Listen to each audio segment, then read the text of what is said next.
Ilusat 3. adventi. Me oleme sisenemas kõige kiiremasse, jõulueelsesse nädalasse.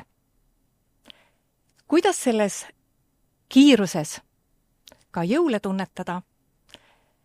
Selleks vestluseks olen ma palunud täna hommikul siia Toomkiriku õpetaja Arho Tuhkru. Tere, Arho! Tere, tere! Kas kirikus on ka kiire? Eks ta mõneti on muidugi teise rütmiga aeg kui tavaline, nii nagu ülestõusmispühad lähevad hoopis teise rütmi, nii ka jõuluaeg. Ja eks see sättimise aeg, ettevalmistuse aeg ongi mõnes hetkes on üsna kiire, aga see on ka puhas rõõm, et näha, et inimesed on tulvil kirikus ja see on hea. No vaat sellel jõulude eelsel nädalal me peame tegema kõik asjad ära ja otse kui kiirustama mingisuguse finiši poole. Mis on see finiš, kust üle hüpata ja kuhu meil nii kiire on? Eks eestlastele vist on omane, võib huumoriga öelda, et kõik õigeaegselt pihta hakata ja meil on väga ilus ka omakeelne sõna nädalapäeva kohta on laupäev, mis kannab tegelikult poolpäeva või järgmise päeva tähendust. Et on olemas jaanilaupäev, kus me juba nii-öelda võtame jaanipäeva tähendusi üle ja on olemas loomulikult jõululaupäev. Samamoodi, et me proovime nagu kõik asjad nagu enne ära teha, ja siis, kui tegelikult jõulupäev või 25. kätte jõuab või 24. õhtu, et siis me oleme üsna väsinud ja tegelikult pühitsemiseks võib-olla üsna vähe jõudu või aega järgi. Aga see on nagu meile väga omane, et me tahame olla perfektselt valmis, kui see hetk jõuab kätte ja siis tuleb kõik kiiresti enne ära teha. Kuidas seda hetke endale tajuda või kas me siis selles hetkes, sa ütlesid ka, et me oleme väsinud selles, et kas me nagu oskame seda hetke enda jaoks kirjeldada, et mida me siis ootame? Sest see ootus on ju tegelikult hästi suur. Jah, et tegelikult see helguse, selguse, aja mahavõtmise ja rahu ja sõpruse ja armastuse ja need teemad jooksevad kogu nii-öelda advendi nädalate jooksus juba meil ilusasti sisse ja läbi ja kogu see pidulikkus ja valguse ja kaunite viiside tulv on meil ukse ja akna taga väga varakult, aga see võib-olla ongi see, et mis meid väsitab ära, et me ei võta aega maha, vaid proovime nagu aega üle koormata. Kuid aeg on jumalik kingitus, et see tuleb osata nagu vastu võtta ja vanasti öeldi väga ilusti Lõuna-Eestis, et võta aega olla püha. Et seda ei saa nagu kiiresti teha, et need asjad käivad nagu omades rütmides. Ja 3. advent kannab ilusat tähendust, et see on tee valmistamise aeg. Et seal ei saa nagu kiiresti rapsides teha, et selleks, et mina sinuni jõuan või jumalik jõuab minuni, selleks on vaja nagu aeg täis saada, nii nagu pühakirjaski ütleb, et ja aeg sai täis, et ei ole mõtet ette ega mööda tormata, sest et siis pudeneb see käest ära. Aga me kardame, et muidu ta üldse ei jõua kätte, et võib-olla see on see. Aga võtkem rahuga, jah, see on tõsi. No kui me inimene paneb oma sellisesse väga pingelisse jõulugraafikusse ka kiriku ja ta paneb selle, sest jõulude ajal tõenäoliselt on rohkem inimesi kirikus. Mida inimesed sealt ootavad, et kas sina oled aru saanud, mida ootavad kirikust jõulude eel ja jõulude ajal need inimesed, kes tavaliselt kirikus ei käi, kes ei käi jumalateenistustel tavalisel pühapäeva hommikul? Ma olen üks on see, et oleks koht ka sinu jaoks, ehk siis ruumi. Kindlasti on hardus, kindlasti on kord ja komme, et seda on niiviisi kogu aeg tehtud ja niiviisi on käidud. Aga kuna see on ka nii-öelda ühest tavarütmist välja astumine teise rütmi või teise hoonesse ja ruumi, et siis see, et ta nagu annab sulle hingele ruumi ja annab hingele hingamist, et see on minu meelest väga oluline, et ka selles kiirlevas maailmas oleks natukene aega, mis oleks nagu teise rütmiga või teise olekuga. Arhitektuur niikuinii õnneks annab seda, et uksed on kõrgemad, miks on kõrgemad, taevas isa kojal on hoopis teistsugune lagi, muusika on teine võib-olla, kui sa harjunud kodus kuulama, et see õhk ja õhustik on teisem ja võib-olla see, et seal on igal ühe jaoks ka olemas oma koht, et mis ongi nagu jõulude üks imeline sõnum on see, et Jumal on igale ühele tema aja ja ruumi loonud ja oma tee ja kui see tee kohtub minul sinuga või sinul minuga, et siis see ongi õige aeg ja õige paik ja mis me avastame, et aeg saab täis ja nii peabki olema. Aga see sõnum on, mõneti on see ju üks, aga samal see, mida sa lihtsalt oma kõrvadega kuuled, see on ju iga kord jõuluajal erinev. Et mis see kõige ilusam sõnum on? Ma ikkagi eeldan, et kõige selle muusika ja selle suursuguse ruumi kõrval ikkagi osa inimesi ootavad seda sõnumit ja tegelikult ka meenutavad, mis sõnumi nad said eelmine kord või üle-eelmine kord. Mina küll mäletan näiteks. Jaa, et see sõna, mis nii-öelda inimesteni jõuab või see sõna, mis edasi läheb, ongi tegelikult jõulu esimene nii-öelda ime on see, et sõna saab lihaks. Et me loobime sõnu ja tühje ja igasuguseid ja kui tahame oma sõnadele kaalu anda, siis mõni võtab veel vägisõnad appi, aga seal on hoopis teistsugused sõnad, et need sõnad nii-öelda, need on jumaliku algupäraga sõna, et see sõna saab siin maailmas nagu kuidagi nähtavaks ja loovaks on Kristus. Teine on kindlasti see, et jõulusõnumi nii-öelda põhituum ongi muutumatu, et vaatamata kui vana ma olen või kuidas ma olen või kuidas olid eelmised, üle-eelmised aastad, et üks asi, mis on alati püsiva jääv, on alles.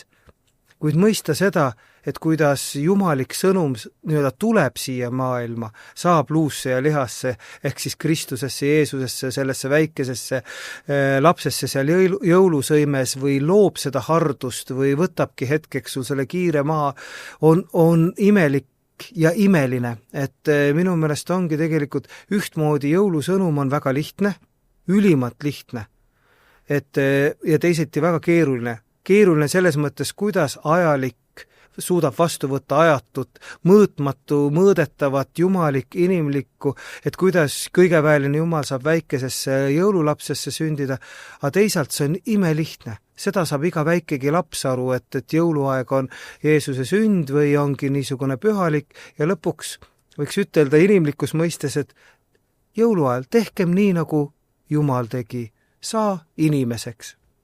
Jõuluaeg on paljudele inimestele raske ja sellel raskusel on nagu mitmed erinevad näod, et mõni tunneb, et ta on milleski ilma jäetud, mõni tunneb, et ta ei jõua kõike ja see kõige suurem mure on see, et mul ei ole ideaalseid jõule. Aga millised on ideaalsed jõulud? Et meie kujutlus sellest on ilmselt kahtlemata väga erinev. Kindlasti igaühe jaoks on mingi oma kujutelm ja siin on nagu see jõulude iga nii-öelda isikliku jõulutunde teema, et ta on ühtmoodi absoluutselt kõikidele, aga teisiti väga-väga isiklik. Kuid rääkida ideaalsetes jõuludes, siis ma arvan, et see tuleb üles leida. Loomulikult ei olegi kõike siin maailmas ideaalset võimalik üles leida, aga taibata seda, et ka minu elul on tähendus ja minu päevadel on tähendus ja ma olen olemas kellegi jaoks, see on ülioluline. Ja seda võiks ütelda, et see on meie ajastu võib-olla kõige suurem puudujääk või puudulikkus või ebatäiuslikkus, et me tunneme, et kõik ei ole nii, nagu päris peaks olema. Meie suhted ei ole päris, meie sõbrad või perekond ei ole enam päris, ajad on möödas, ei ole nagu päris. Et siis see igatsus selles, et oleks nagu päris tähendusega asjad ja hetked ja inimesed. Ja teine asi on see, et muidugi see üksindus ja võõristus, et teised peavad sind võõraks, sa ei ole oma või seda me näeme eriti hooldekodudes või haiglates või ka tegelikult inimestes endas, et see võõrandumine või nii-öelda see, et sul nagu ei ole nagu päris omaga kuidagi moodi kontaktid, see on küll väga tugevasti ja siis sa loodad, et ühes hetkeski võikski midagi olla nagu päris ehedat ja harrast ja ilusat ja kui sa selle saad, olgu jõulusõnumina, olgu muusikana või lihtsalt istuda ja olla teises ruumis, mis on täidetud pühadusega, et see annab sulle lihtsalt hingele natukene mõned sammud edasi astuda või kõrgemale või helgemaks, et sa saad oma mingi mure või koorma maha panna ja minu meelest siin on väga oluline seda, et mida me peaksime nagu ise, kellel käed-jalad otsas ja silmad säravad peas, et me jõuaksime mõelda ka nende oma lähedaste peale, kaugete peale, sugulaste, vanatädide või onude peale, vanemate või laste peale, et mitte, et ootame, et keegi teeb meile jõulud, vaid proovigem ise näidata seda ja ära tee etteheidet, vaid ütle, et soovin sulle kõike ilusat ja head, et võimatu saab võimalikuks, et see, mida me oleme kaotanud või kaugelt aimamisi unistame, et see tegelikult ongi mõjuga juba siin, täna ja praegu. No võt üks asi, mis viibki meid üksteisest eemale ja me tunnemegi ennast üksikuna ja mitte kuhugi kuuluvana, on see, et me tänapäeval ilmselt püüame kõigi asjade puhul kujundada väga selgelt oma arvamust. Ja kui see arvamus, kui kellegi teise arvamus ei ole meie arvamusega kooskõlas, siis me näeme seal võib-olla suuremat omavahelist lõhet, kui see tegelikult on. Et mingisugused arvamused mingites küsimustes, eriarvamused ei peaks meid ometi teistest inimestest kaugemale viima ja sellist lõhet tekitama.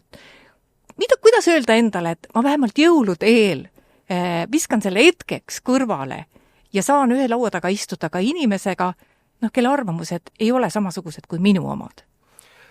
Tõepoolest, et siin see tee valmistamine ongi võib-olla kõige parem näide 3. advendis, et see, mis on auklik, see tuleb ära tasastada, see, mis on künklik, see tuleb maha lihvida ja võib-olla tõesti on see, et me loodame või ootame, et keegi peab mulle midagi tegema või ma olen seda väärt, et mulle niiviisi tehtaks, et me nagu ootame, et keegi teeniks meid, aga tegelikult me peaksime ise olema valmis olema kannatlikumad, unustama seda, mis on selja taga, selleks, et edasi minna, tuleb midagi maha jätta.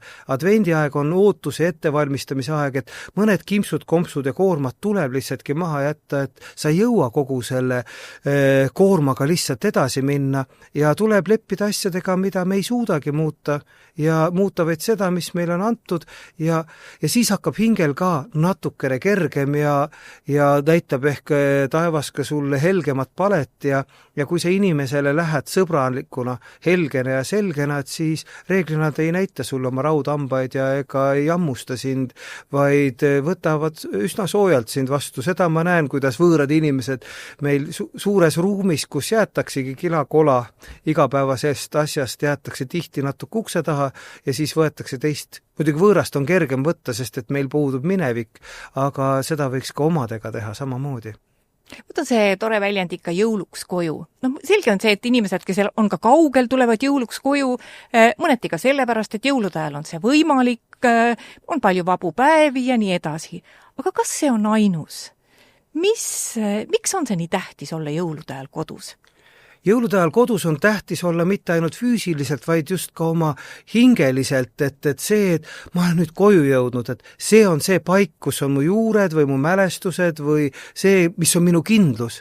Ja kui on sinu kindluses, on sinu inimesed, minu oma inimesed, siis tegelikult piisabki tihtipeale sellest äratundmisest, et mind on seal oodatud, mul on oma koht, mul on oma paik, mul on omad rõõmud, mured ja ma saan seda jagada ja ma tunnen ka seda, et teiste elud ja teiste asjad lähevad mulle korda ja siis see annab palju rohkem jaksu edasi minna, et astuda siis uuesti uude aastasse. Ja õnneks on ka see, et jõulupühad on üsna suhteliselt pikad pühad, et see ei ole ainult 2-3 päeva või 3 tundi koos istuda laua ääres, vaid et ta tegelikult jõuluaeg hakkab 21. detsembri ehk toomapäevaga ja kestab 3 kuningani ehk siis 6. jaanuarini, et selles on aega küll natuke võib-olla vaadata endasse ja teistesse ja julgeda teha seda kingitust, ütelda, et tegelikult vaatamata kõigele, mis meil on või ei ole olnud, et tegelikult saad meie oma. Ilusasti on ka see, et me tihti kirikus kuuleme sõnumit, et armasta ligimest nagu iseennast, aga originaalkeeles see ei kõla nagu iseennast, vaid vastupidi. Sest et tihtipeale võib-olla me ei ole endaga niisuguses leplikus või äratundmises või sünkroonis, vaid seal kõlab niiviisi, et armasta ligimest, sest et ta on nagu sina, nagu mina. Samasugune nahk, samasugused silmad, samasugune hing ja süda sees. Vaat kui head sa tähelepanu juhtisid sellele, et jõulud on tegelikult pikk aeg, sest tead, mis on probleemiks, et olen kuulnud paljudelt inimestelt, et tohutu probleem on selle 24. detsembri jagamisega. Et ühed sugulased tahavad, et just 24. detsembril me oleme koos ja teised sugulased tahavad täpselt samamoodi ja siis sa nagu ei teaks, kuhu sa peaksid minema. No meil on õnneks välja kujunenud, et tõesti, et me leiame nendes jõulujärgsetes aegades, see on ka minu ameti tõttu, et millal ma lähen siis külla nii-öelda oma äiale, ämmale ja nende peredele oma naise poolt ja siis loodetavasti mingil hetkel, kas ma jõuan ise oma enda õepere ja vanemate juurde või tulevad nad meie juurde, et jaa, et seda aega on ja lõpuks tegelikult on ka kuni jaanuari alguseni ju seda aega ja võtke siis aega, et ärgem tormakem, et kiire on sellel, kes seda maailma valitseb, et meie jaoks on vaja näidata seda, et kui aeg täis saab, siis nüüd istume, sest et see on meie kingitud aeg. Aasta lõpus on kombeks teha aastast kokkuvõtteid ja aasta alguses on kombeks anda endale lubadusi. Kas me oleme enda vastu liiga karmid? Kas me oleme liiga kriitilised? Me võib-olla oleme kärsitud. Et kõik ei lähe nii, nagu me tahame, siis on tegelikult näeme selles nagu... Et saadame selle halva aasta ära ja parema. Et mõned asjad võtavad aega ja mõned asjad lihtsalt aeg ei ole küps või tuleb leppida, et on asju, mida me ei saagi muuta. See ei tähenda seda, et me peame kõigiga niiviisi leppima, vaid proovime vaikselt ikkagi neid nügida või mudida, aga see ei ole ka tänitamine, et ma pean selle ajaga niiviisi ümber käima ja voolima vastavalt endale, sest et aeg on jumaliku päritolu. Et see meile kingitakse, igale ühele mõõdetakse nii, nagu ta on ja lõpuks avastame, et me oleme ta siis kas siis surnuks löönud või tühja karanud, aga kas me seda tahame. Et ongi ülesanne nagu seda, et me kuidagi moodi, võib-olla mingis ajas vanemad inimesed õpivad ära sellega, et nad lepivad iseendaga, et ma olengi niisugune või seda ma suudan, seda ma jaksan, seda ma ei jaksa, seda ma ei suuda, et ühesõnaga saad kuidagi sina sõbraks iseendaga, oma võimetega ja oma ambitsioonidega, et minust ka tõenäoliselt ei saa enam head pianisti või rääkimata tennisisti, sest et see aeg on möödas. Kas sa mõistad kõiki neid asju, me korraks küll juba puudutasime, aga kõiki selle jõulustress, jõulukurbus, jõulumasendus, et kas see paratamatult ikkagi mõnede inimeste juurde lihtsalt jääbki ja kui palju inimesed tulevad nii jõulumasenduse, jõulustressi, aga ka muidu stressi vastu abi otsima kirikust? Ja see on tõsi, sest et kuna see aeg justkui nagu praegu surub peale, ütleb, et sa pead olema rõõmus, sul peab olema elu ihihi ja ahaha, kõik peab olema suurepärane ja me etendame ka seda rolli ja teeme näod, nagu kõik ongi, isegi siis, kui tegelikult päris hing on üsna katki või valus või hele on olla, et see nagu justkui see surve on, et me peame nüüd näitama, et meil on õnne ja rõõmuga kõik taskutes pungitab ja põues tuksub, aga see ei ole ju niiviisi. Et võib-olla see surve on tõesti, aga sellest survest tuleks ka üle saada, et me ei pea etendama, see ei ole näitemäng, et me esineme siin mingites rollides, vaid see on minu aeg.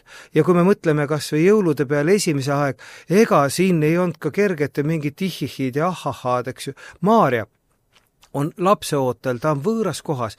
Ega tema peale hästi vaadata, et tuled nüüd siia, ise olid kihlatu, aga näed juba, kus see beebi juba tuleb. Samas, kui me mõtleme selle peale, et see on ülimalt nii-öelda isiklik aeg, sest et nad leiavad ruumi, neile antakse koht laudas, kus sünnib see nii-öelda jumalik ime, et selleks ei ole vaja nii-öelda mingit suurt pidulikkust ja ruumi ja survet, et see ruum on olemas.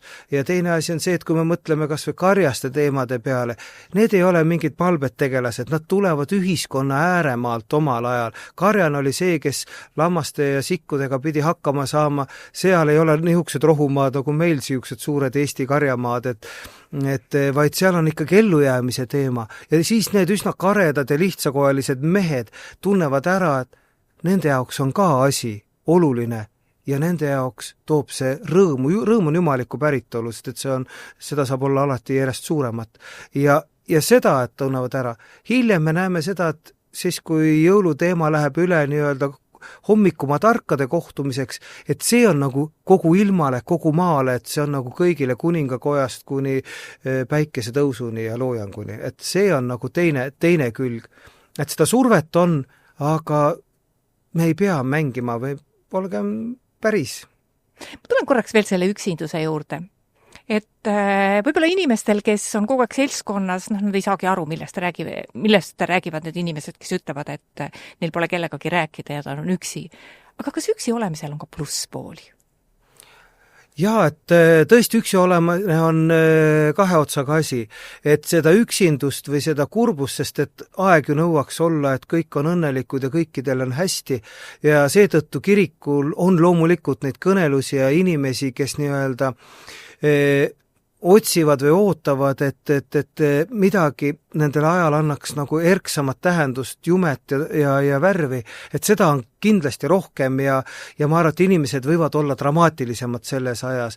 Aga ruumid on ka lahti ja inimesed on tegelikult üsna sõbralikud ja head.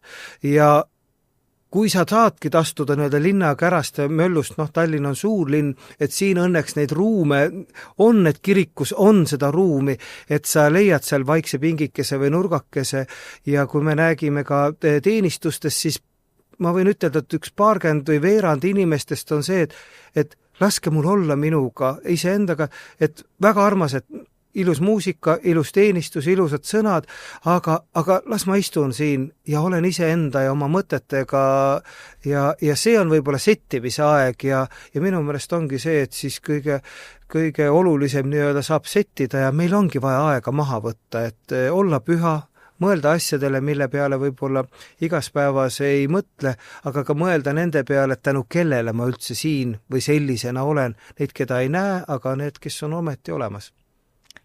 Argo Tuhkru, aitäh selle toreda vestluse eest. Jaa, jõulud ongi niiviisi, imelihtne, tee nagu Jumal ütles. Ja ärme siis sellel viimasel jõulueelsel nädalal ennast ka päris surnuks raba.